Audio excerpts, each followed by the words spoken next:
एक तनख्वाह से कितनी बार टैक्स दूं और क्यों?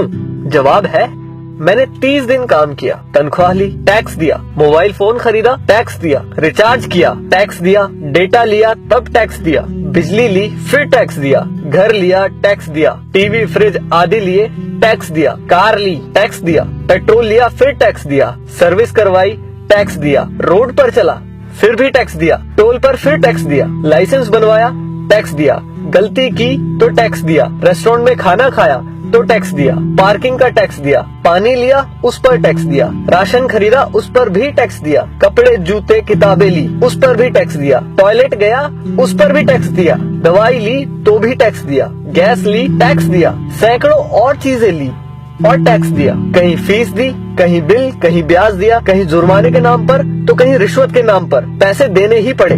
ये सब ड्रामे के बाद गलती से सेविंग में बचा लिया तो फिर टैक्स दिया। सारी उम्र काम करने के बाद कोई सोशल सिक्योरिटी नहीं, कोई पेंशन नहीं, 5 साल के MP MLA रहते तो बात और थी, कोई मेडिकल सुविधा भी नहीं, बच्चों के लिए अच्छे स्कूल नहीं, पब्लिक ट्रांसपोर्ट नहीं, सड़कें खराब, स्ट्रीट लाइट खराब, हवा खराब, पानी खराब, फल सब्जी जहरीली, हॉस्पिटल महंगे, हर साल महंगाई की मार, आकस्मिक खर्चे व आपदाएं, उसके बाद हर जगह लाइनें। सारा पैसा गया कहाँ? करप्शन में, इलेक्शन में, अमीरों की सब्सिडी में, माल्या जैसों को भगाने में, अमीरों के फर्जी दिवालियां होने में, स्विस बैंकों में, नेताओं के बंगले और कारों में और हमें झंडू बाम बनाने में। अब किसको बोलूं कौन चोर है? आखिर कब तक हमारे देशवासी यूं ही घिसटते जिंदगी जीते रहेंगे? मैं जितना देश और इस पर चिपके परिजीवियों के बारे में सोचता हूँ, परेशान हो जाता हूँ। समय आ गया है कि किसी की भी भक्ति से बढ़कर देश और देशवासियों के बारे में सोचे।